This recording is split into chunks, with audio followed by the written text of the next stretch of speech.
하나님, 저 너무 힘들어요. 왜 제게만 이런 일이 계속되는지 모르겠어요. 그 질문을 입술에 담은 채 쓰러진 그날, 저는 제 인생에서 가장 깊은 어둠 속으로 빠져들었습니다. 심장이 멈춘 그 순간, 이상하게도 저는 처음으로 진짜 살아있다는 걸 느꼈습니다. 제 이름은 박순례입니다.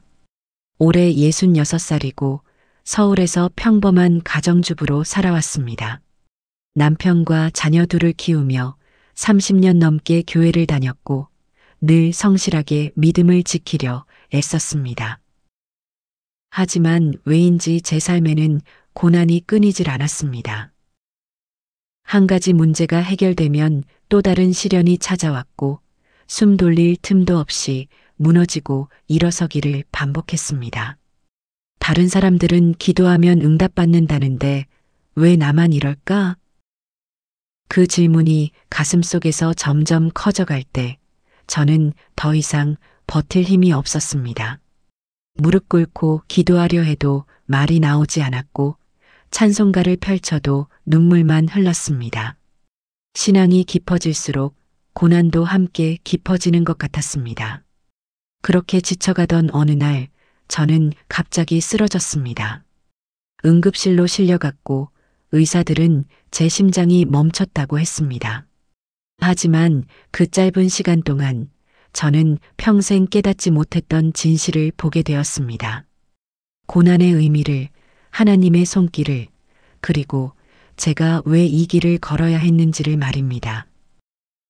오늘 이 이야기를 나누는 건 쉽지 않은 결정이었습니다. 하지만 지금 이 순간에도 저처럼 왜 나만이라는 질문을 붙들고 눈물 흘리는 분들이 계실 거라 생각했습니다. 이 영상을 끝까지 보신다면 여러분도 고난 속에 숨겨진 하나님의 선하신 뜻을 발견하실 수 있을 겁니다. 절망이 아니라 소망으로, 의심이 아니라 확신으로 살아갈 수 있는 진리를 말입니다. 사랑하시는 하나님 아버지, 오늘 이 영상 앞에 앉은 저희들을 불쌍히 여겨주옵소서. 혹시 지금 이 순간에도 고난의 무게에 짓눌려 숨조차 쉬기 힘든 영혼이 있다면 그 마음을 어루만져 주시고 위로해 주옵소서. 여호와는 마음이 상한 자에게 가까이 하시고 충심으로 통회하는 자를 구원하시는도다. 시편 34편 18절. 주님, 우리가 겪는 고난 속에 숨겨진 주님의 선하신 뜻을 깨닫게 하시고 이 이야기를 통해 절망이 소망으로 바뀌는 은혜를 경험하게 하옵소서. 우리의 눈물과 질문이 결코 헛되지 않음을 믿습니다. 주님의 사랑으로 이 시간을 채워주옵소서. 예수님의 이름으로 기도드립니다. 아멘. 여러분, 잠시만요. 이런 귀한 간증들을 계속 받아보시려면 구독 버튼과 좋아요를 꼭 눌러주세요. 여러분의 구독 하나하나가 더 많은 영혼들에게 하나님의 사랑을 전하는 소중한 씨앗이 됩니다. 그리고 소중한 가족, 지인, 주변의 모든 분들께 널리 나누어 하나님의 영광을 선포하며 복음의 빛이 더 많은 영혼들을 살리는 도구가 되기를 간절히 기도합니다. 그럼 지금부터 죽음의 문턱에서 돌아온 한 영혼의 놀라운 증언, 바로 시작해 보겠습니다. 그날은 정말 평범한 월요일 아침이었습니다. 아니, 평범하다고 스스로를 속이며 하루를 시작했다고 해야 맞을 거예요. 남편 김영수 씨의 병원 진료 날이었거든요. 당뇨 합병증으로 석 달에 한 번씩 대학병원에 가야 했는데 그날따라 남편의 얼굴이 유난히 창백해 보였습니다. 여보, 괜찮아요? 물어봤지만 돌아오는 건 짧은 한숨뿐이었죠. 버스를 2번 갈아타고 병원에 도착했을 때는 이미 오전 10시가 넘어 있었어요. 대기실에 앉아 번호표를 들고 기다리는 동안 저는 남편의 손을 꼭 잡았습니다. 차갑고 떨리는 그 손을 느끼면서 제 가슴 속에서도 뭔가 무너지는 소리가 들렸어요. 주변에는 저희와 비슷한 나이의 부부들이 여럿 앉아 있었습니다.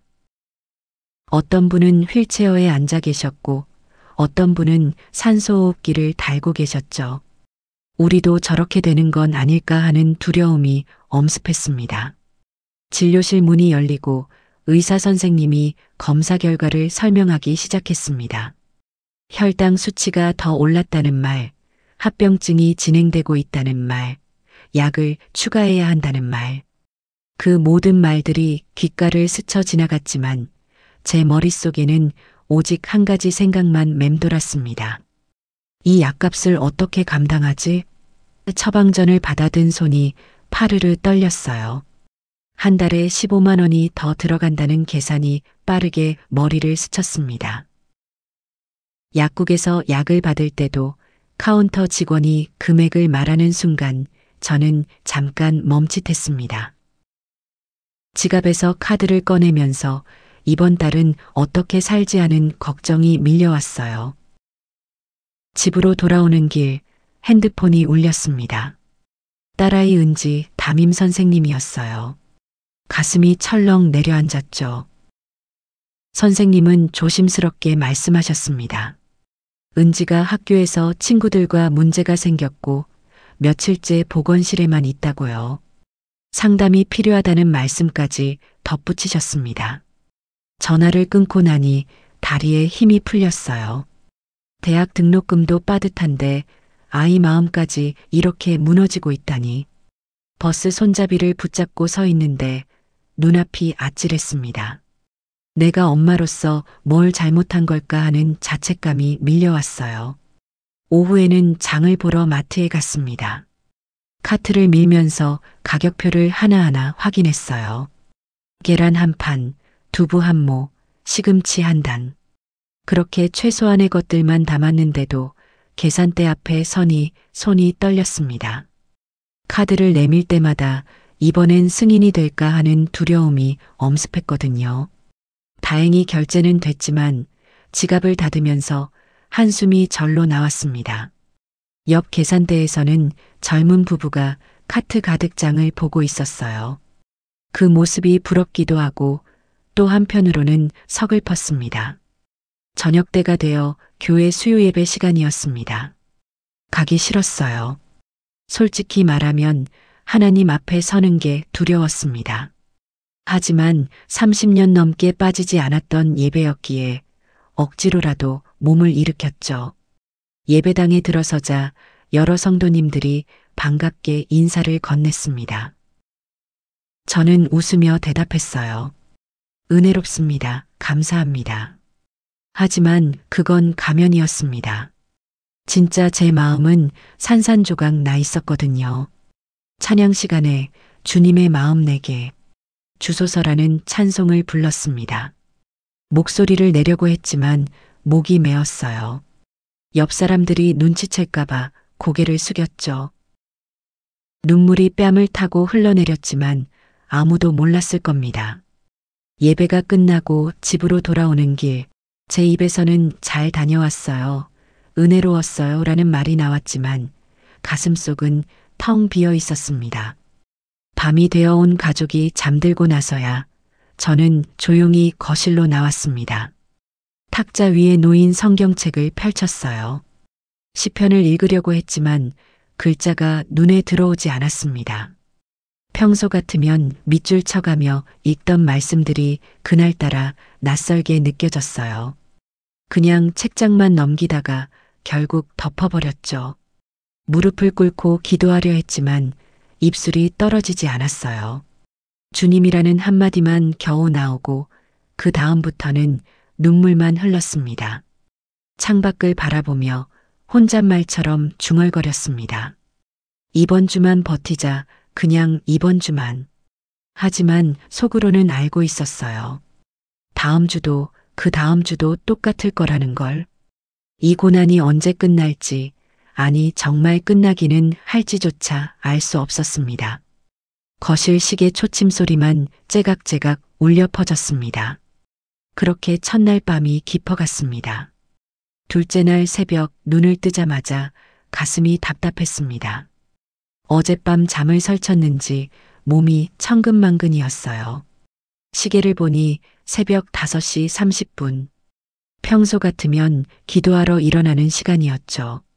저는 습관처럼 침대에서 일어나 거실로 나왔습니다.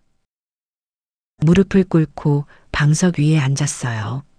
두 손을 모으고 눈을 감았습니다. 하지만 이상했어요. 입술이 떨어지지 않았습니다. 주님이라고 부르려 해도 목구멍에 뭔가 걸린 것처럼 말이 막혔어요.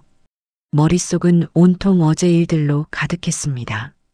병원비, 딸아이 문제, 장바구니, 계산대 앞에서 느꼈던 수치심. 그 생각들이 기도를 가로막았죠. 몇 분을 그렇게 앉아 있다가 결국 눈을 떴습니다. 기도문 한마디 제대로 올리지 못한 채로요. 나한테 무슨 문제가 있는 걸까? 그런 생각이 들었어요. 30년 넘게 교회를 다녔는데 기도조차 할 수 없다니. 성경책을 펼쳤지만 글자만 보일 뿐 마음에 와닿는 게 없었습니다. 시편을 읽어도 잠언을 읽어도 그냥 활자일 뿐이었어요. 말씀이 제 안으로 들어오지 않았습니다. 책을 덮고 한숨을 쉬었죠. 오전에 마트에서 아는 권사님을 만났습니다. 교회에서 오래 봉사하시는 분이셨어요. 권사님은 밝은 얼굴로 저를 불러 세우셨습니다. 그리고는 신나게 이야기를 시작하셨죠. 아들이 좋은 직장에 합격했다는 소식, 며느리가 둘째를 임신했다는 소식, 새 아파트를 분양받았다는 소식까지 모두 기도 응답이라며 하나님께 감사하다고 하셨어요. 저는 웃으며 축하한다고 말했습니다.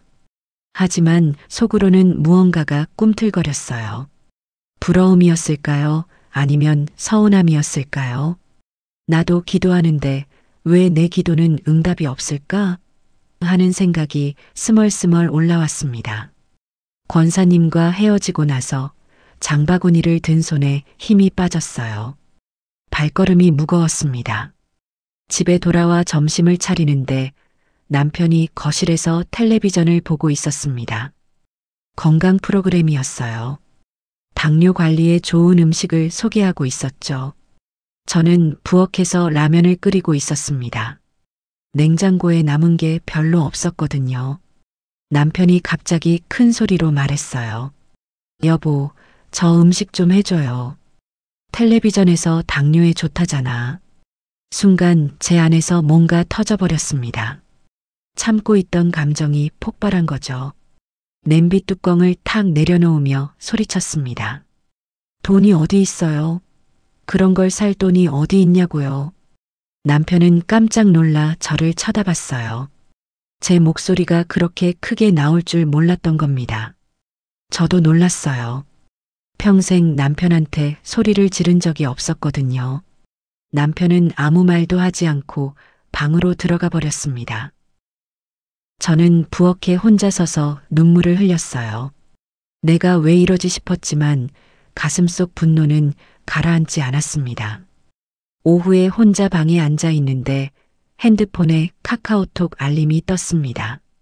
교회 구역 단톡방이었어요. 한 집사님이 간증을 올리셨더라고요. 사업이 어려웠는데 기도하니까 큰 계약이 성사됐다는 내용이었습니다. 여러 사람들이 아멘, 할렐루야, 감사합니다 하며 댓글을 달았어요. 저는 핸드폰을 내려놓았습니다. 왠지 그 간증들이 저를 짓누르는 것 같았거든요. 다들 응답받는데 왜 나만 이럴까? 그 생각이 머리를 떠나지 않았어요. 저도 기도했습니다. 수없이 기도했어요. 새벽마다, 밤마다 눈물로 기도했습니다. 하지만 바뀌는 건 아무것도 없었죠. 오히려 상황은 더 나빠지기만 했습니다. 남편 병은 악화되고 아이는 힘들어하고 통장 잔고는 바닥을 치고 정말 하나님은 계신 걸까? 하는 의심이 스쳤습니다. 그 생각을 한 저 자신이 너무 무서웠어요. 저녁 때 교회 신방팀에서 전화가 왔습니다. 목사님께서 저희 집에 신방 오시겠다는 연락이었어요. 저는 괜찮다고 바쁘시니까 안 오셔도 된다고 했습니다. 사실은 목사님을 뵙기가 두려웠어요. 지금 제 마음 상태를 들키고 싶지 않았거든요. 믿음이 없는 사람이라고 생각하실까봐 무서웠습니다. 밤이 되어 모두가 잠들었습니다. 저는 또다시 거실로 나왔어요. 창밖을 바라보며 무릎을 껴안고 앉았습니다. 어둠 속에서 눈물이 흘러내렸어요. 소리내어 울 수도 없었습니다. 가족들이 깰까봐요. 그저 조용히 눈물만 흘렸습니다. 왜 나만 이래요, 주님? 왜 저만 이렇게 힘든 거예요? 속삭이듯 중얼거렸습니다. 대답은 없었어요. 고요만 있을 뿐이었죠. 하나님의 침묵이 너무나 무거웠습니다. 내가 뭘 잘못했길래 이런 벌을 받는 걸까? 하는 생각까지 들었어요. 지난 30년간의 신앙생활이 아무 의미 없는 것처럼 느껴졌습니다. 바닥에 주저앉아 얼굴을 손으로 감쌌어요. 가슴이 너무 아팠습니다. 숨을 쉬기도 힘들었어요. 내일은 좀 나아질까? 하는 희망도 없었습니다. 그냥 끝없는 터널 속에 갇힌 것 같았죠. 아무리 걸어도 출구가 보이지 않는 그런 어둠 속에 있는 것 같았습니다. 시계를 보니 새벽 2시. 저는 거실 바닥에 그대로 누워버렸습니다. 일어날 힘조차 없었어요. 그렇게 둘째 날이 저물어 갔습니다. 셋째 날 새벽 알람 소리에 눈을 떴습니다. 새벽 5시. 새벽 예배 시간이었어요. 저는 20년 넘게 단 한 번도 빠지지 않고 새벽 기도회에 나갔습니다. 비가 오나 눈이 오나 몸이 아파도 꼭 나갔었죠. 그게 제 신앙의 자랑이었고 하나님께 드리는 최소한의 정성이라고 생각했습니다. 하지만 그날은 달랐어요. 침대에서 일어나 옷을 갈아입었습니다. 외투를 걸치고 가방을 들었어요. 현관문까지 걸어갔죠. 그런데 신발을 신으려는 순간 제 발이 멈췄습니다. 마치 다리에 쇠사슬이 달린 것처럼 움직이지 않았어요. 손이 문고리를 잡았지만 돌릴 수가 없었습니다. 왜 그곳에 가야 하지? 그런 생각이 들었어요. 기도해도 아무 소용없는데, 찬양해도 마음이 움직이지 않는데 왜 굳이 새벽 추위를 무릅쓰고 예배당에 가야 하는 걸까요? 현관에 서서 한참을 망설였습니다. 시계를 보니 5시 15분. 지금 나가면 예배 시작 전에 도착할 수 있는 시간이었어요. 결국 저는 외투를 벗었습니다. 가방을 내려놓고 방으로 돌아왔어요. 침대에 앉아 고개를 떨구었죠. 가슴이 답답했습니다. 내가 뭐 하는 거지? 하는 생각이 들었어요. 20년 넘게 지켜온 새벽 기도를 이렇게 포기해버리다니. 하지만 일어날 힘이 없었습니다. 그저 이불을 뒤집어 쓰고 누워버렸어요. 오전에 거실 탁자 위에 놓인 찬송가를 보았습니다. 빨간 표지의 통일 찬송가였어요. 늘 새벽마다 펼쳐보던 책이었죠. 저는 그 책을 집어들고 아무 페이지나 펼쳤습니다. 290장 예수 나를 위하여였어요. 가사를 읽기 시작했습니다. 예수 나를 위하여 십자가를 지셨으니. 읽으면서 눈물이 날 줄 알았어요. 평소 같으면 은혜가 밀려왔을 찬송이었거든요. 하지만 그날은 아무 감정도 일어나지 않았습니다. 그냥 글자였어요. 종이 위에 인쇄된 활자일 뿐이었죠. 아무리 읽어도 마음이 움직이지 않았습니다. 저는 찬송가를 탁 덮어버렸어요. 그리고는 책장 구석에 밀어 넣었습니다. 보기조차 싫었거든요. 점심때쯤 구역장 집사님한테서 전화가 왔습니다. 새벽 예배에 안 나오셨다며 걱정하는 목소리였어요. 괜찮으냐고, 어디 아프냐고 물으셨죠. 저는 거짓말을 했습니다. 몸이 좀 안 좋아서 쉬었다고요. 집사님은 그러시면서 다음 주 구역 모임 때 뵙자고 하셨습니다. 저는 대충 알았다고 하고 전화를 끊었어요. 사실은 구역 모임도 가기 싫었습니다. 그분들을 만나면 웃어야 하고 은혜롭다고 말해야 하고 기도 제목을 나눠야 하잖아요. 하지만 지금 제게는 그럴 힘이 없었어요. 오히려 그 자리가 부담스러웠습니다. 저 사람들은 다 잘 믿는데 나만 이상한 건가 하는 생각이 들었거든요. 점점 사람들과 거리를 두고 싶어졌습니다. 오후에 교회 전도부장님한테서 문자가 왔습니다. 다음 주 토요일에 전도 나가는데 같이 가자는 내용이었어요. 저는 전도부에서 5년째 봉사하고 있었습니다.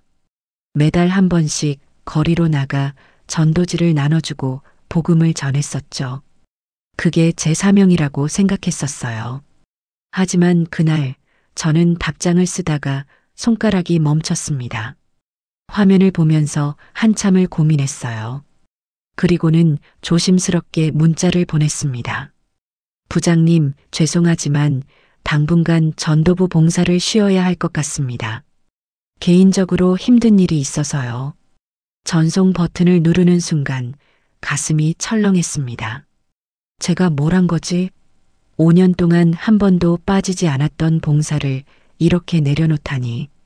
하지만 동시에 안도감도 들었어요. 이제 무거운 짐 하나를 내려놓았구나 하는 생각이요. 그런 제 자신이 너무 이상했습니다. 신앙인으로서 봉사를 내려놓는 게 짐이 덜어지는 일이라니요. 곧 부장님한테서 답장이 왔습니다. 순례 권사님, 충분히 쉬세요. 기도하겠습니다. 짧은 문자였지만 그 글을 읽으니까 눈물이 났어요. 죄책감이 밀려왔습니다. 나는 정말 형편없는 신앙인이야. 그런 생각이 들었죠. 하나님을 위해 일하는 게 기쁨이어야 하는데 오히려 그게 짐이 되다니. 봉사를 내려놓는 게 해방감을 주다니. 저는 소파에 앉아 고개를 떨구었어요. 저녁 무렵 남편이 조심스럽게 물었습니다. 오늘 교회 안 가냐고요.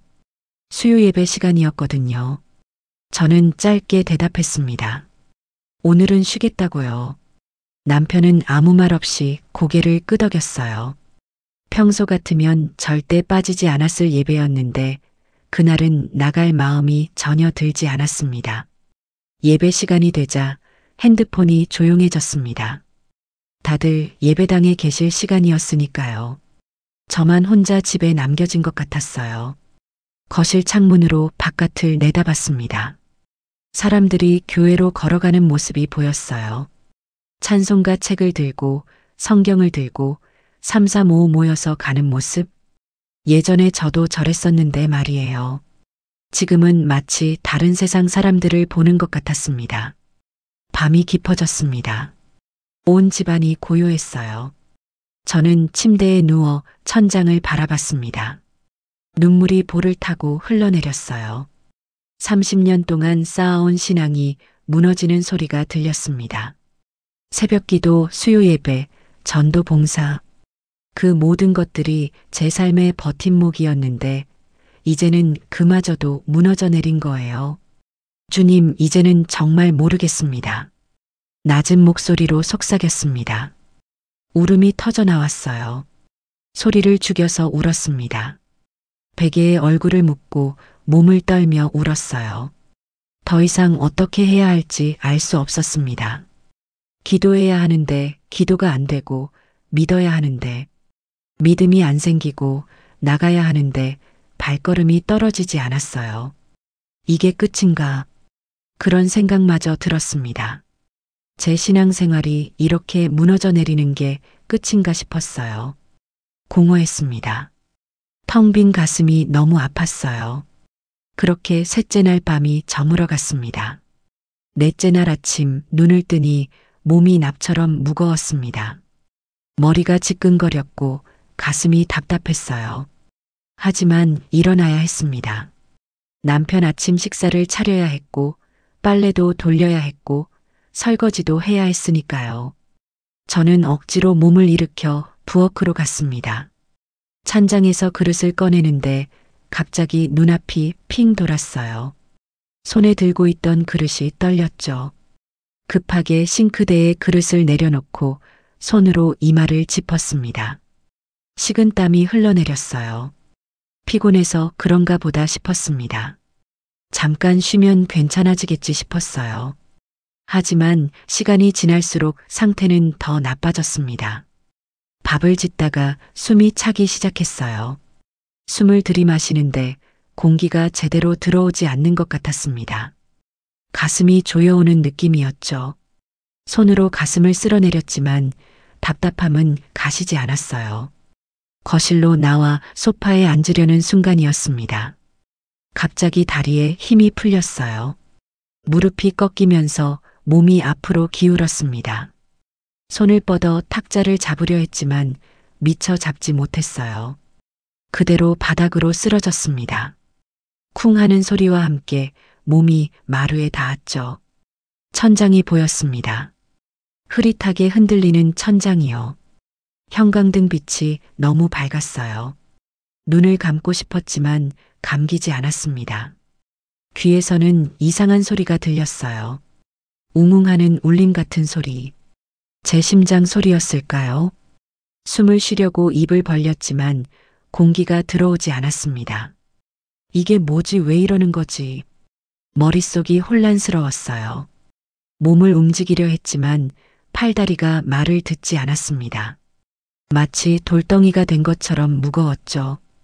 입술을 움직여 소리를 내려 했지만 목소리도 나오지 않았어요.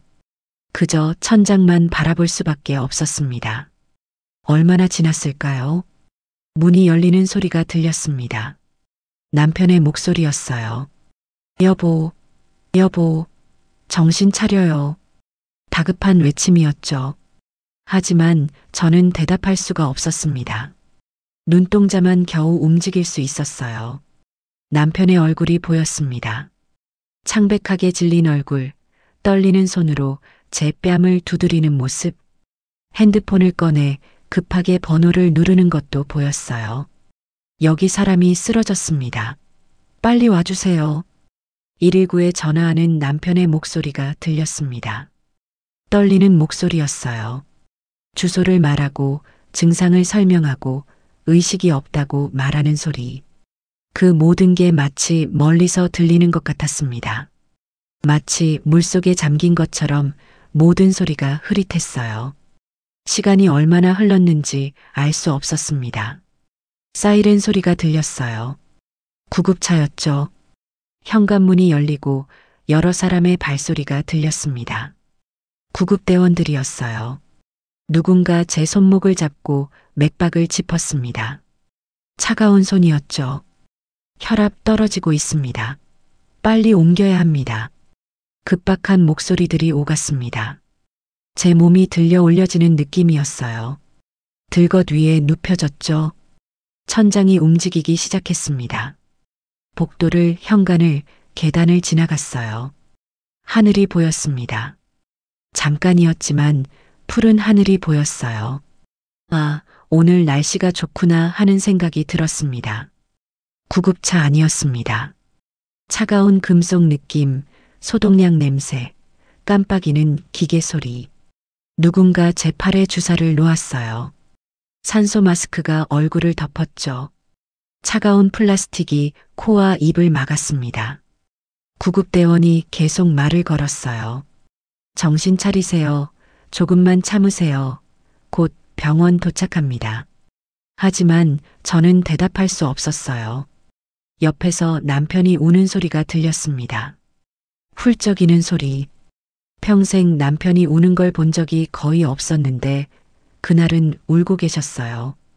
그 소리를 듣자 가슴이 먹먹했습니다. 미안해요 하고 말하고 싶었지만 입술조차 움직이지 않았어요. 구급차가 달렸습니다. 사이렌 소리가 계속 울렸어요. 몸이 흔들렸죠. 차가 급정거하고 급출발하고 커브를 돌 때마다 몸이 좌우로 흔들렸습니다. 점점 의식이 흐려졌어요. 눈꺼풀이 무거워지기 시작했죠. 아, 이제 잠들 것 같아. 그런 생각이 들었어요. 너무 피곤했습니다. 그냥 눈을 감고 싶었어요. 편하게 쉬고 싶었죠. 구급대원이 제 이름을 부르며 깨우려 했지만 저는 점점 깊은 곳으로 가라앉는 것 같았습니다. 병원에 도착했습니다. 형광등 불빛이 빠르게 지나갔어요. 천장, 복도, 사람들의 얼굴, 모든 게 흐릿하게 보였죠. 응급실이었습니다. 수많은 사람들이 저를 둘러쌌어요. 의사, 간호사, 의료진들 모두 급하게 움직였습니다. 심전도 기계가 제 몸에 연결되면서 삐삐삐하는 규칙적인 기계음이 병실을 채웠어요. 그 소리가 제 심장 박동이라는 사실이 이상하게 또렷하게 느껴지더라고요. 그런데 시간이 지나면서 그 소리가 조금씩 느려졌습니다. 삐소리 사이의 간격이 길어지고 있었죠. 혈압이 계속 떨어진다는 말, 심박수가 40까지 내려갔다는 의료진의 다급한 외침이 들렸습니다. 주변은 분명 긴박한 상황이었는데 제 마음은 이상할 만큼 고요했어요. 무섭지도 않고 불안하지도 않았습니다. 오히려 아주 깊은 평안이 스며들 듯 찾아왔죠. 아, 이제 좀 쉴 수 있겠구나. 그런 생각이 조용히 마음속에 떠올랐습니다. 결국 심전도 기계음 소리가 길게 늘어지며 이어졌습니다. 더 이상 박동 소리가 들리지 않았어요. 일직선, 평평한 선, 그 소리와 함께 모든 소리가 사라졌습니다. 의료진들의 외침도, 기계 소리도, 남편의 울음소리도 모든 게 멈췄어요. 그리고 저는 어둠 속으로 빠져들었습니다. 심전도 소리가 끊긴 그 순간 이상한 일이 일어났습니다. 갑자기 제 몸이 가벼워지는 느낌이었어요. 마치 물속에 누워 있다가 물 위로 떠오르는 것 같았죠. 아니, 그것보다 더 가벼웠습니다. 공기보다도 가벼운 느낌, 무게가 사라진 느낌이었어요. 그리고 눈을 떴습니다. 아니, 눈을 뜬 건지 아닌지도 분명하지 않았어요. 하지만 볼 수 있었습니다. 아래를 내려다보고 있었죠. 응급실 침대 위에 누워있는 사람이 보였어요. 창백한 얼굴, 축 늘어진 팔, 산소 마스크를 쓴 모습. 저 사람은 누구지? 순간 알아차렸습니다. 저였어요. 침대에 누워있는 저를 위에서 내려다보고 있었던 겁니다. 어떻게 이럴 수가 있죠? 제가 여기 있는데 저기 또 제가 누워있다니. 믿을 수가 없었어요. 하지만 분명했습니다. 저는 침대 위 어딘가 천장 근처에 떠 있었고 아래에 있는 제 몸을 바라보고 있었습니다. 의료진들이 제 몸 주위에서 분주하게 움직였어요. 심폐소생술을 하고 있었죠. 한 의사가 제 가슴을 강하게 눌렀습니다. 한 번, 두 번, 세 번. 규칙적으로 압박을 가했어요. 간호사가 엠브백으로 인공호흡을 했습니다. 다른 의료진은 약물을 준비하고 있었어요. 박순례 환자 심정지, 에피네프린 1mg 투여합니다. 의사의 외침이 들렸습니다. 하지만 그 소리가 이상했어요. 마치 물속에서 듣는 것처럼 멀고 울려 퍼졌죠. 선명하지 않았어요. 메아리처럼 울렸습니다. 남편이 보였습니다. 응급실 밖에서 유리창 너머로 제 몸을 바라보고 계셨어요. 울고 계셨습니다. 손으로 입을 막고 흐느끼고 계셨죠. 평생 남편의 그런 모습을 본 적이 없었습니다. 가슴이 아팠어요. 아니, 가슴이 아파야 하는데 이상하게도 아프지 않았습니다. 그냥 담담하게 보이기만 했어요. 여보, 울지 마요. 말을 하려 했지만 목소리는 나오지 않았습니다. 입술도 없었고 목소리도 없었어요. 제게 남은 건 의식뿐이었죠. 생각만 있을 뿐 육체는 없었습니다. 점점 응급실이 멀어지기 시작했어요. 제 의식이 위로 올라가는 건지 뒤로 물러나는 건지 알 수 없었습니다. 하지만 분명한 건 응급실 풍경이 점점 작아지고 있다는 거였죠. 의료진들, 남편, 제 몸, 모든 게 작은 점처럼 보였습니다. 그리고 저는 어떤 공간에 있었습니다. 어둡지도 않고 밝지도 않은 곳이었어요. 회색빛도 아니고 그렇다고 투명한 것도 아니었습니다. 표현할 방법이 없었어요. 그저 공간이었습니다. 위도 아래도 없고 앞도 뒤도 없는 곳. 시간도 멈춘 것 같았죠.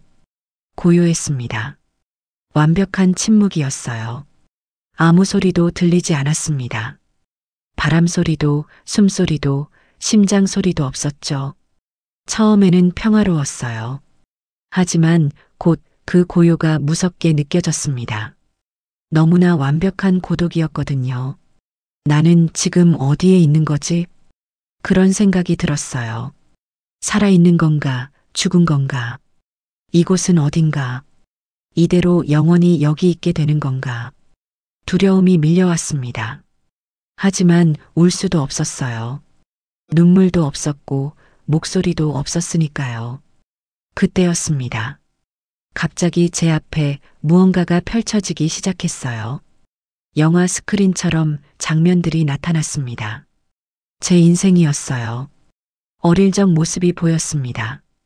6살 때 엄마 손을 잡고 시장에 가던 모습, 10살 때 학교에서 상을 받고 기뻐하던 모습, 15살 때 첫사랑에게 고백받고 얼굴이 빨개지던 순간, 장면들이 빠르게 지나갔어요. 20살 때 대학 입학식, 25살 때 남편을 처음 만난 날, 30살 때 처자일을 낳던 순간, 모든 기억이 생생했습니다. 잊고 있었던 일들까지 다 떠올랐어요. 40살 때 아버지 장례식에서 울던 모습, 50살 때 딸의 대학 입학을 축하하던 날. 하지만 이상했습니다. 그 장면들을 보면서 기쁘지 않았어요. 오히려 공허했습니다. 이게 내 인생이었구나 하는 생각만 들었죠. 66년. 그 긴 세월 동안 저는 무엇을 했을까요? 무엇을 남겼을까요? 좋았던 순간들도 보였습니다. 가족과 함께 웃었던 날들, 교회에서 찬양하던 시간들, 친구들과 이야기하던 순간들. 하지만 그 모든 것이 이제는 멀게 느껴졌어요. 마치 남의 일처럼 보였죠. 힘들었던 순간들도 지나갔습니다. 시어머니와 갈등하던 모습, 남편과 싸우던 장면, 경제적으로 힘들어 눈물 흘리던 날들. 그 고난들이 다시 보였을 때 저는 생각했습니다. 나는 왜 이렇게 살았을까? 평생 누군가를 위해 살았어요. 부모님을 위해, 남편을 위해, 자녀들을 위해, 교회를 위해. 하지만 정작 저는 뭘 원했을까요? 무엇을 바랐을까요? 알 수가 없었어요. 제 자신조차 몰랐던 겁니다. 장면이 바뀌었습니다. 최근 7일의 모습이었어요. 병원에서 절망하던 모습, 교회에서 억지로 웃던 모습, 새벽 기도를 포기하고 침대에 누워버린 순간, 그 모든 장면을 보면서 저는 깨달았습니다. 저는 지쳐 있었던 거예요. 너무 오래 버텨왔던 거죠. 나는 왜 이렇게 외로웠을까? 말없이 생각했습니다. 수많은 사람들 속에 있었지만 저는 늘 혼자였어요. 가족이 있었지만 고독했고 교회가 있었지만 공허했습니다.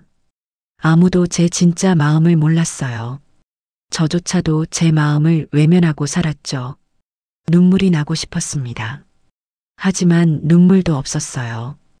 그저 깊은 슬픔만 있을 뿐이었죠. 허무함이 밀려왔습니다. 내 인생은 이게 전부였구나 하는 생각. 그 생각이 저를 짓눌렀습니다. 그렇게 저는 고독 속에 홀로 있었습니다. 어둡지도 밝지도 않은 그 공간에서, 아무도 없는 그곳에서 저는 제 인생을 돌아보며 홀로 울고 있었습니다. 얼마나 시간이 흘렀을까요?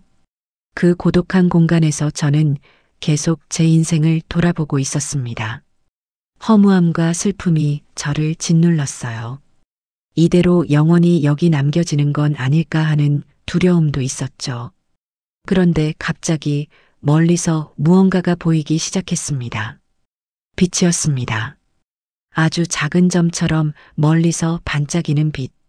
처음에는 별빛 같았어요. 하지만 그 빛이 점점 커지기 시작했죠. 가까워지는 건지, 제가 그쪽으로 가고 있는 건지 알 수 없었습니다. 다만 분명한 건 그 빛이 제게 다가오고 있다는 거였어요. 빛은 점점 커졌습니다. 처음에는 작은 점이었다가 동점만 해지고 접시만 해지고 결국 제 시야 전체를 채웠어요. 그 빛은 눈부셨지만 아프지 않았습니다. 태양을 직접 보면 눈이 아프잖아요. 하지만 이 빛은 달랐어요. 아무리 봐도 편안했습니다. 오히려 따뜻했죠. 그리고 저는 그 빛 속으로 들어갔습니다. 아니, 빛이 저를 감쌌다고 해야 맞을 거예요. 온몸이, 아니 온 영혼이 그 빛에 둘러싸였습니다. 형언할 수 없는 평안이 밀려왔어요. 지난 7일 동안, 아니 평생 동안 느껴보지 못한 평안이었죠. 무게가 사라졌습니다. 고난의 무게, 걱정의 무게, 두려움의 무게. 그 모든 것이 눈 녹듯 사라졌어요. 가슴을 짓누르던 답답함도 없어졌습니다. 마음이 텅 비었는데 그 빔이 공허가 아니라 충만이었어요. 이상하죠.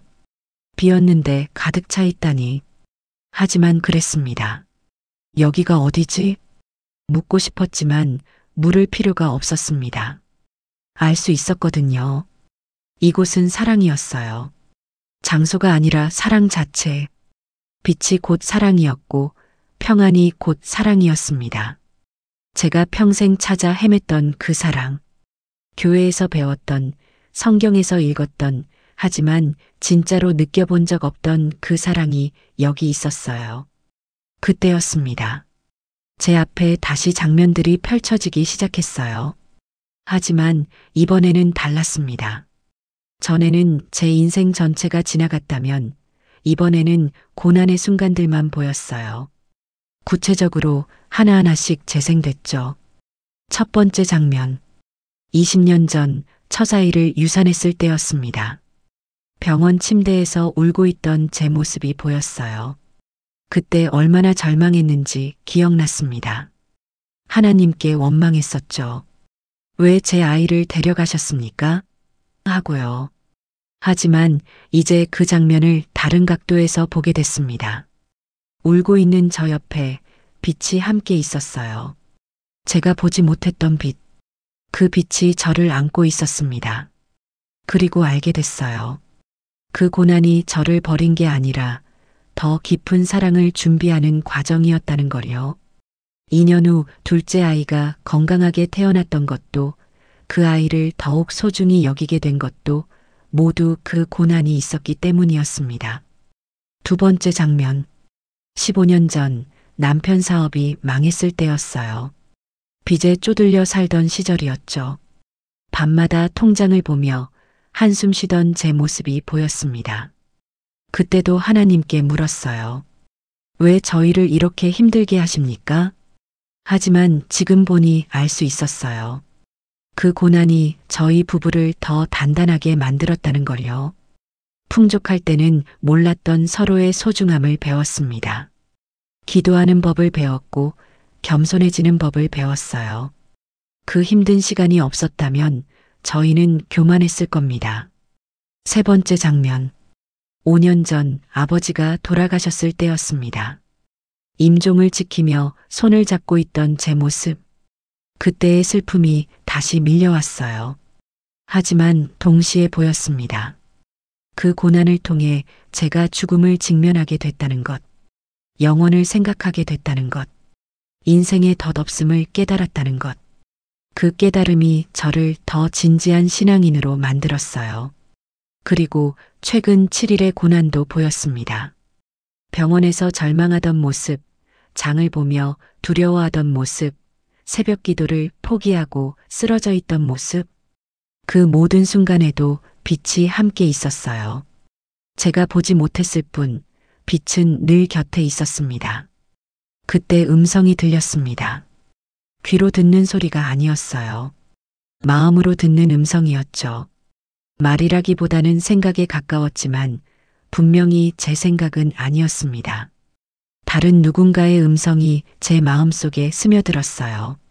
고난은 너를 버림이 아니라 빚는 과정이었단다. 그 한 문장이 제 영혼 깊은 곳까지 울렸습니다. 빚는 과정. 도자기를 만들 때 진흙을 빚듯이 저를 빚고 계셨던 거예요.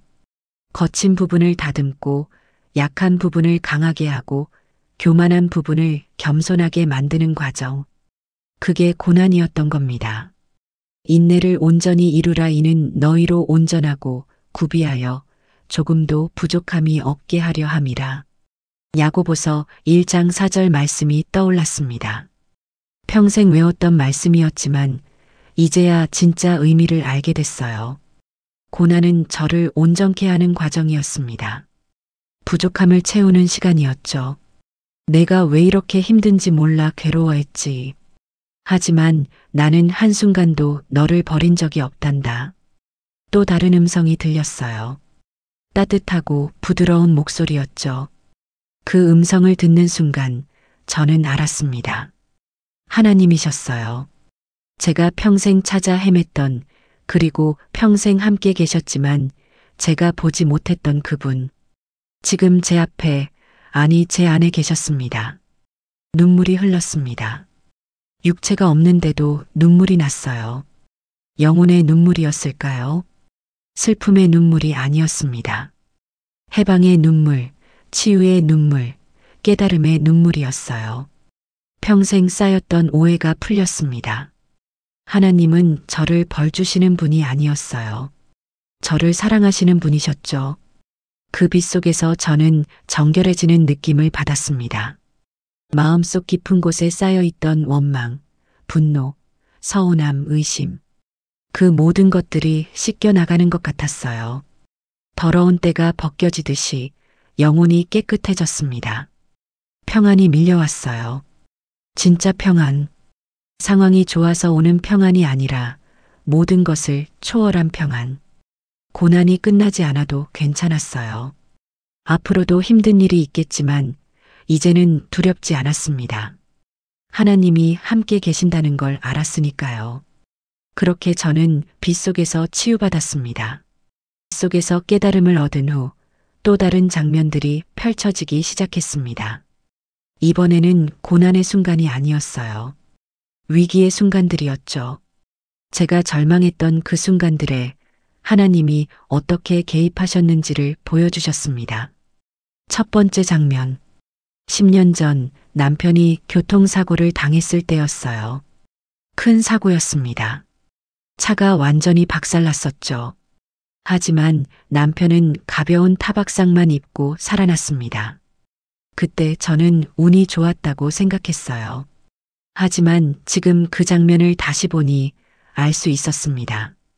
사고 직전 남편이 안전벨트를 다시 조였던 것, 차가 충돌하는 각도가 절묘하게 빗나간 것, 에어백이 정확히 작동한 것. 그 모든 게 우연이 아니었어요. 하나님의 손길이 남편을 보호하고 계셨던 겁니다. 두 번째 장면. 7년 전 딸아이가 갑자기 고열로 쓰러졌을 때였습니다. 한밤중이었어요. 병원도 문을 닫은 시간이었죠. 저는 패닉에 빠져서 어찌할 바를 몰랐습니다. 그런데 마침 옆집 아주머니가 밤늦게 귀가하시다가 우리 집 불이 켜진 걸 보고 초인종을 누르셨어요. 그분이 간호사셨거든요. 응급처치를 해주시고 아침 첫 차로 병원에 갈 수 있게 도와주셨죠. 그때도 저는 운이 좋았다고 생각했습니다. 하지만 지금 보니 알겠어요. 그분이 그 시간에 집에 오신 것도 우리 집 불을 보고 걱정해 주신 것도 모두 하나님이 보내신 천사였던 겁니다. 세 번째 장면. 3년 전 제가 심한 우울증에 빠졌을 때였어요. 아무것도 하기 싫었고 살고 싶지 않았습니다. 어느 날 밤 정말 위험한 생각까지 들었죠. 그런데 바로 그 순간 딸아이가 방문을 열고 들어왔어요. 한밤중에 갑자기 엄마 생각이 나서 왔다면서요. 딸은 아무 말 없이 제 옆에 앉아 손을 잡아주었습니다. 그렇게 한참을 같이 있었어요. 그날 밤 딸 때문에 저는 위험한 선택을 하지 않았습니다. 그것도 우연이 아니었어요. 하나님이 딸을 통해 저를 지켜주신 거였죠. 장면들이 계속 이어졌습니다. 제가 기억하지 못했던 작은 순간들까지 보였어요.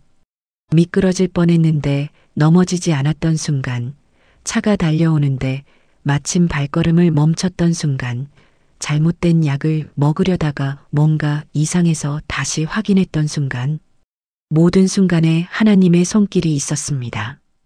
퍼즐이 맞춰지는 것 같았어요.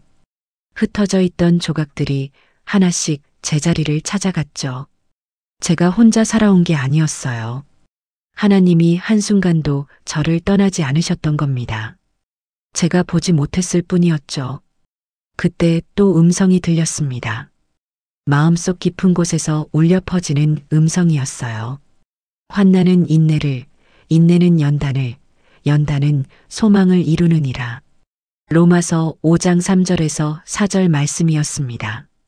평생 외웠던 구절이었지만 이제야 그 뜻을 온전히 이해했어요.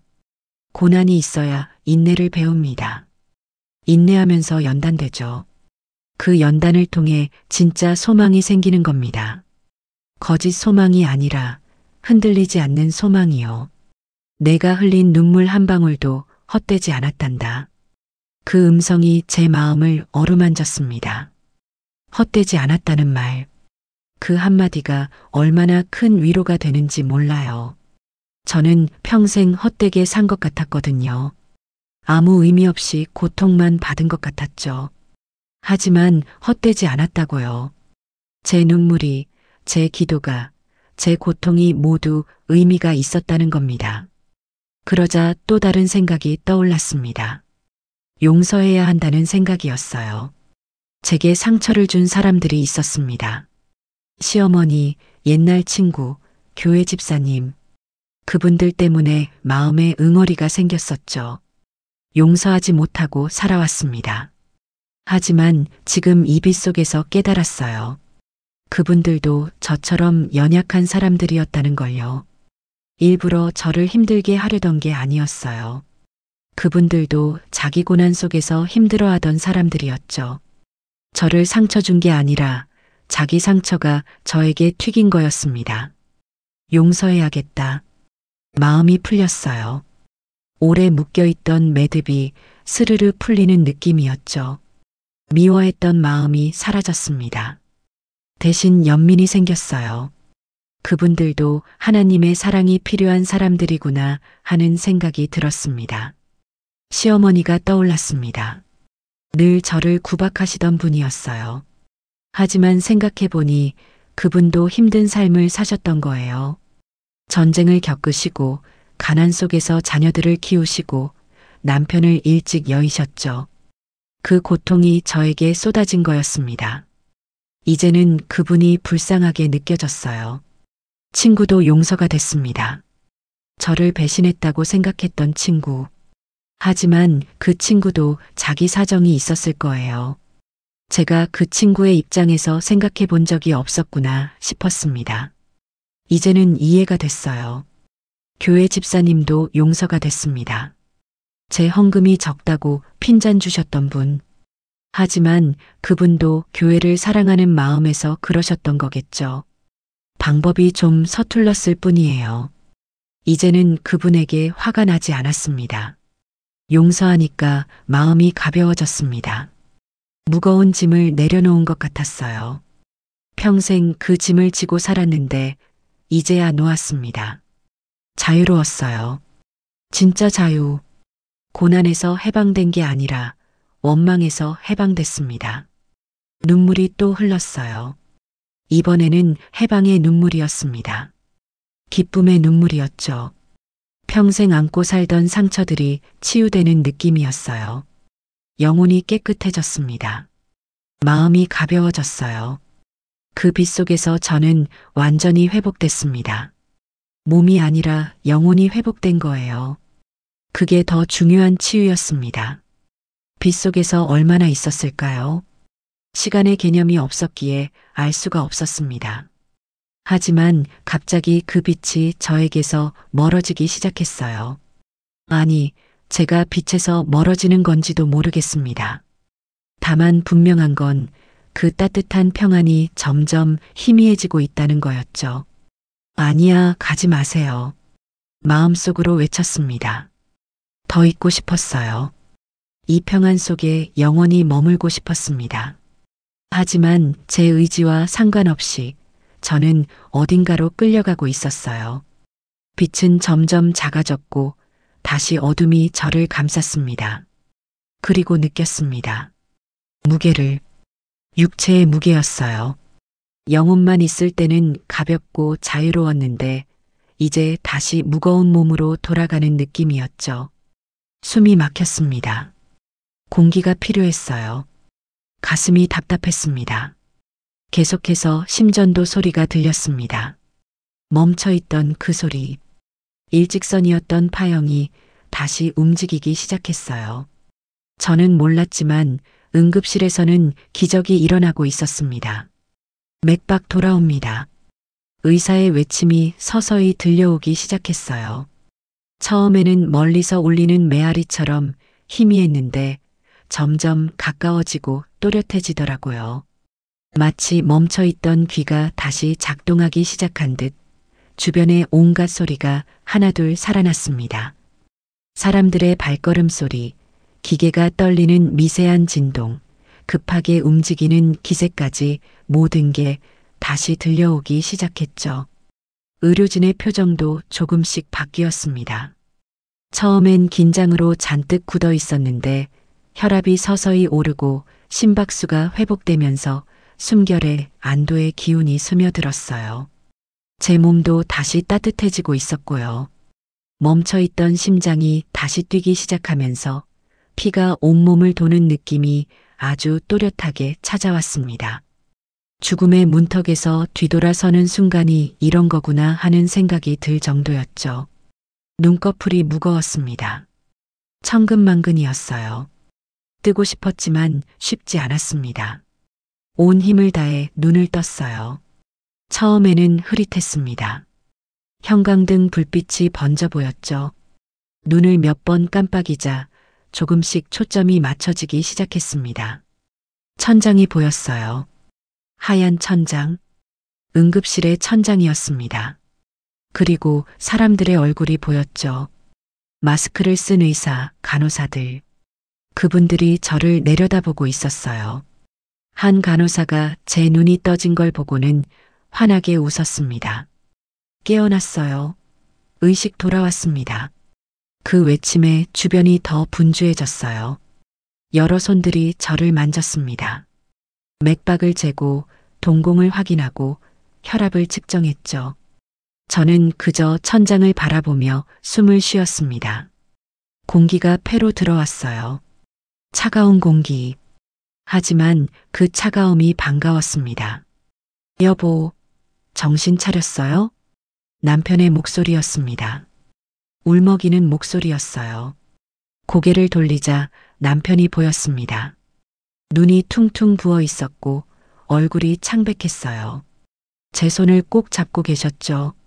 남편의 손이 따뜻했습니다. 떨리고 있었어요.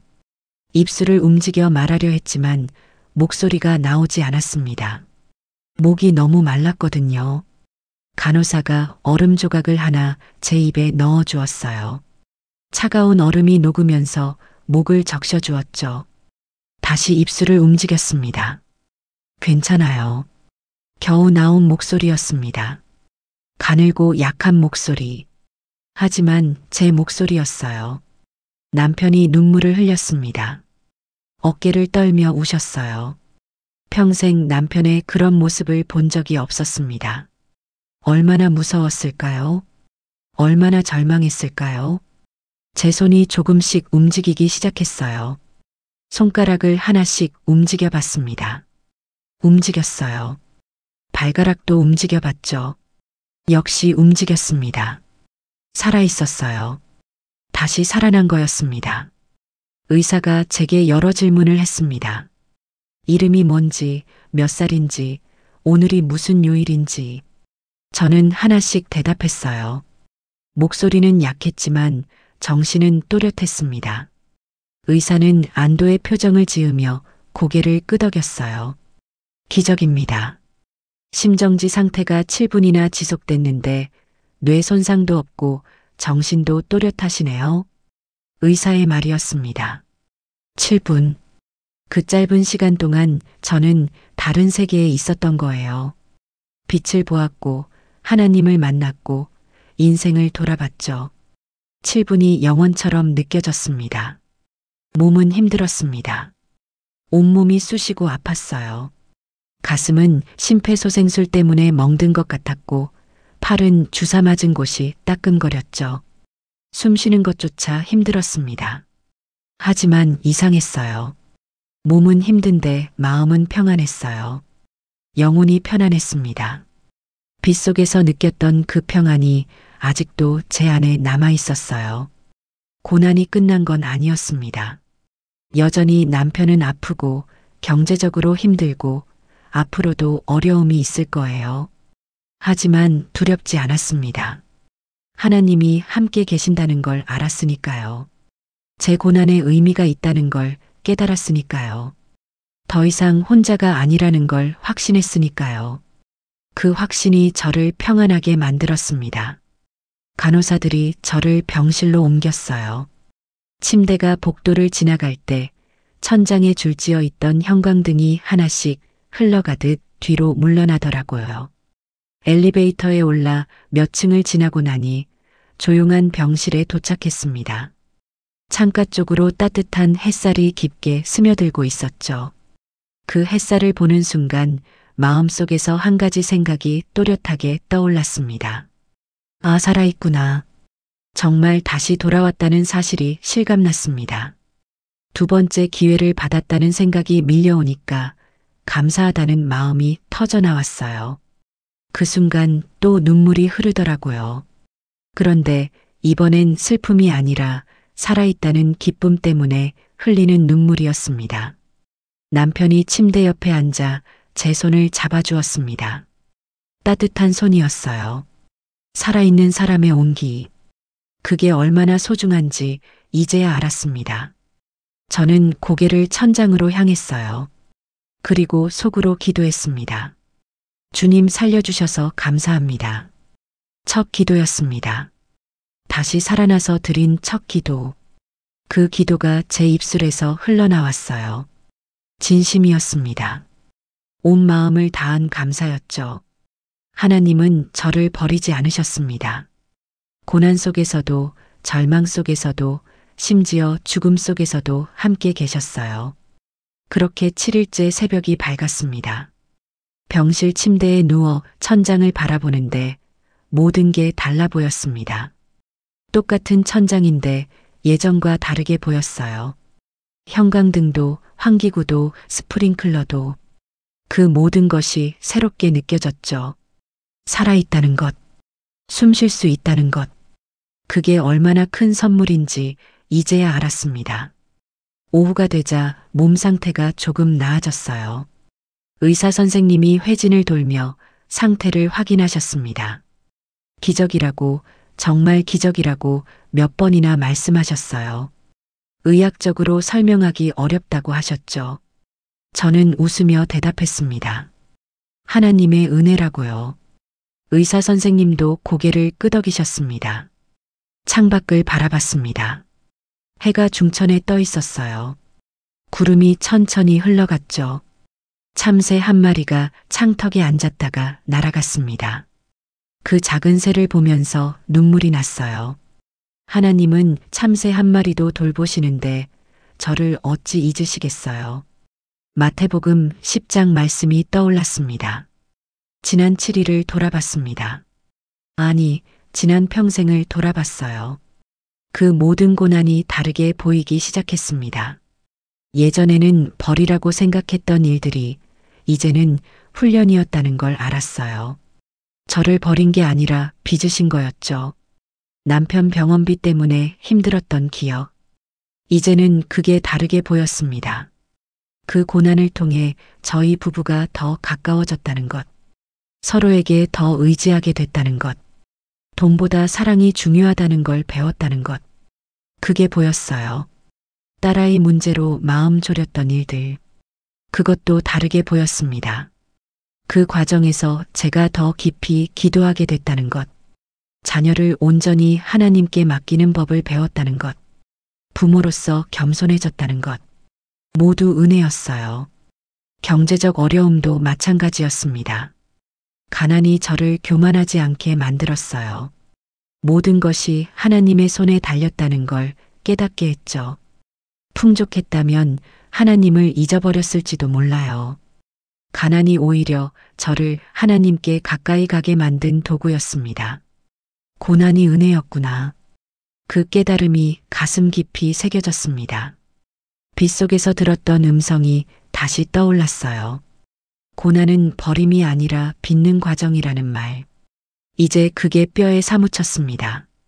저녁 무렵 가족들이 병문안을 왔습니다. 남편과 딸, 아들이었어요. 그들의 얼굴을 보는데 눈물이 났습니다. 평소 같으면 당연하게 봤을 얼굴들.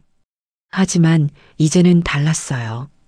한 사람 한 사람이 너무나 소중하게 보였습니다.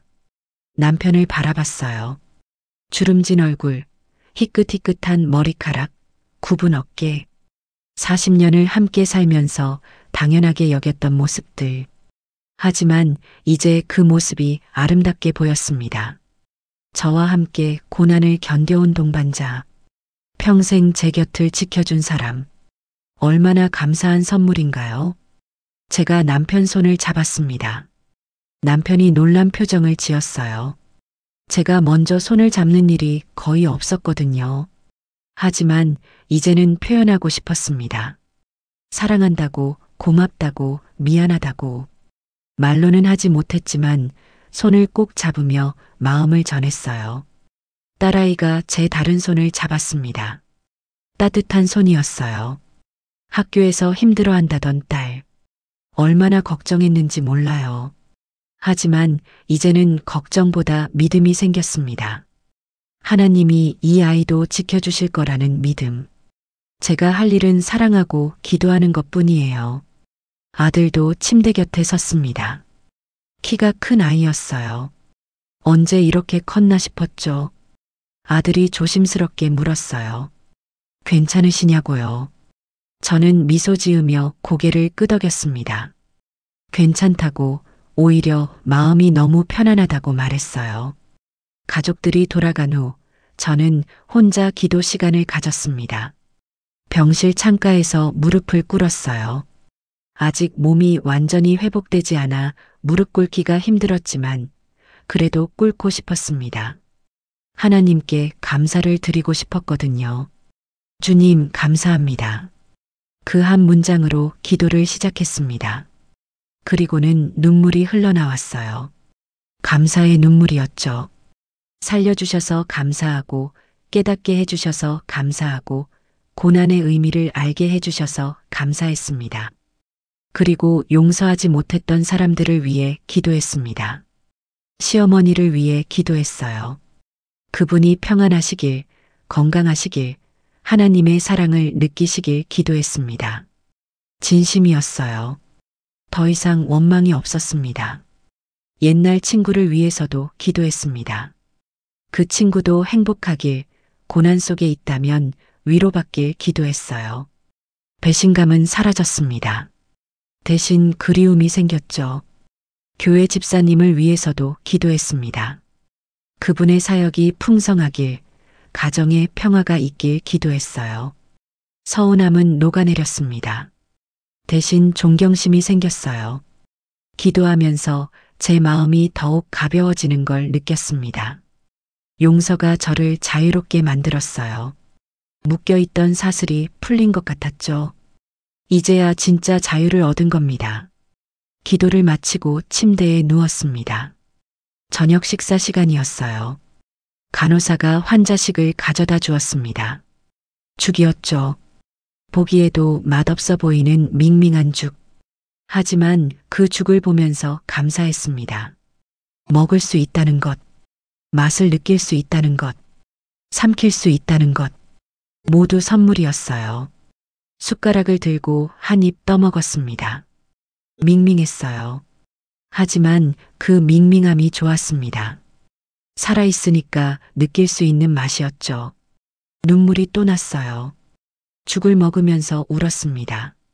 행복해서요. 밤이 되자 병실이 조용해졌습니다. 복도에서는 간호사들의 발소리만 들렸어요. 저는 창밖을 바라봤습니다. 별이 보였어요. 까만 하늘에 반짝이는 별들.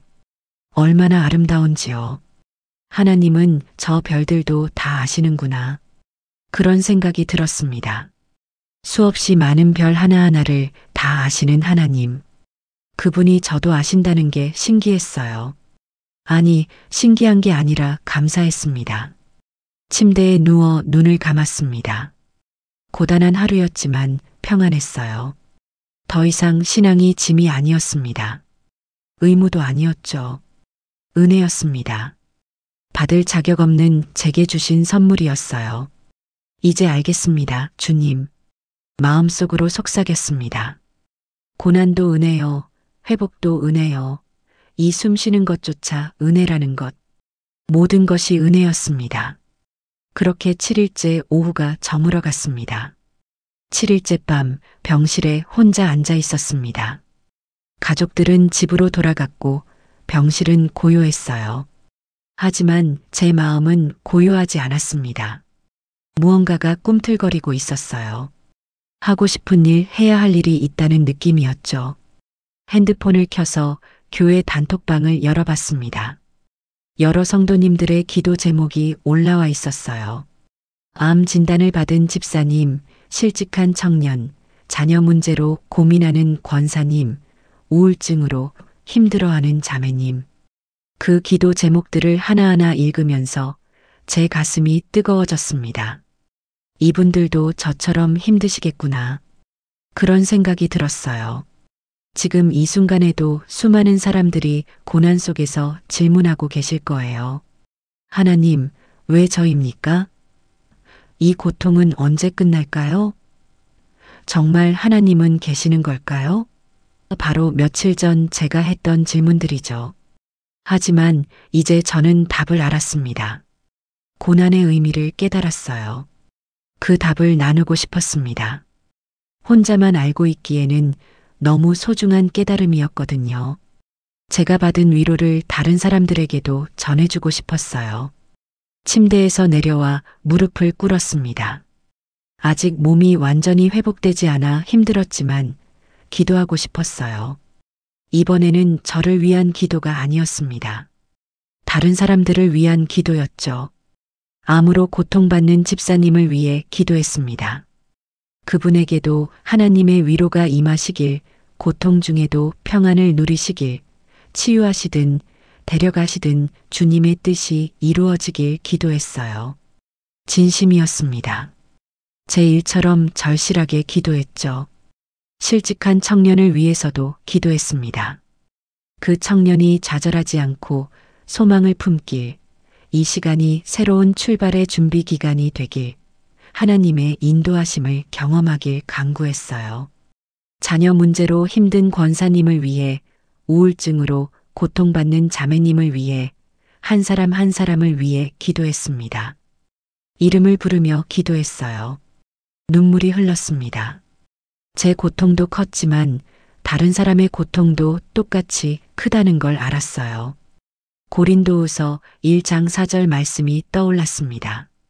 우리의 모든 환난 중에서 우리를 위로하사 우리로 하여금 하나님께 받는 위로로서 모든 환난 중에 있는 자들을 능히 위로하게 하시는 이시로다. 이제 그 말씀의 의미를 알았어요. 제가 받은 위로는 저만을 위한 게 아니었습니다. 다른 사람들을 위로하라고 주신 거였죠. 주님, 저를 쓰세요. 기도했습니다. 이 경험을 통해 누군가를 위로할 수 있다면 기꺼이 쓰임받고 싶다고 고백했어요. 제 고난이 헛되지 않게 해달라고, 누군가에게 희망이 되게 해달라고 간구했습니다. 이틀 후 퇴원했습니다. 집으로 돌아왔을 때 모든 게 새롭게 보였어요. 익숙한 집, 익숙한 가구들. 하지만 정가는 다른 눈으로 바라보게 됐죠. 감사함으로 가득했습니다. 그 주 일요일 교회에 나갔습니다. 3주 만에 나가는 예배였어요.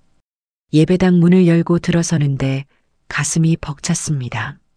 성도님들이 반갑게 맞아주셨어요. 걱정했다고, 기도했다고, 살아 돌아와서 감사하다고 말씀해 주셨죠.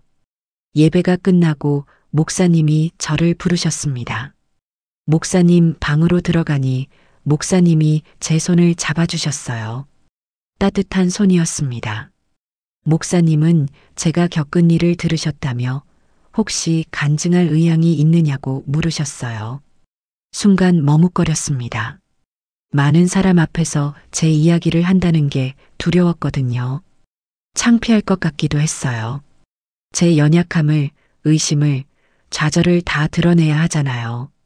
하지만 동시에 생각했습니다. 이게 제가 해야 할 일이구나.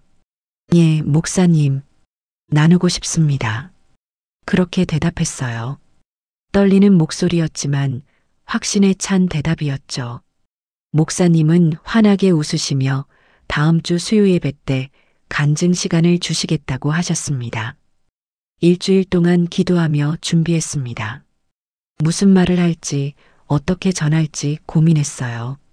화려한 간증이 아니었습니다. 극적인 이야기도 아니었어요.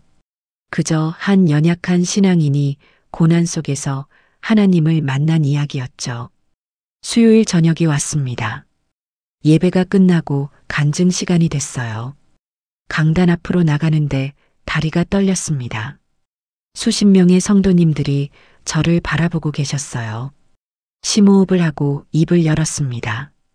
제 7일의 기적 이야기를 나누고 싶습니다. 그렇게 시작했습니다. 그리고 이야기했어요. 고난의 날들을, 절망의 순간들을, 신앙이 흔들렸던 시간들을 솔직하게 나눴습니다.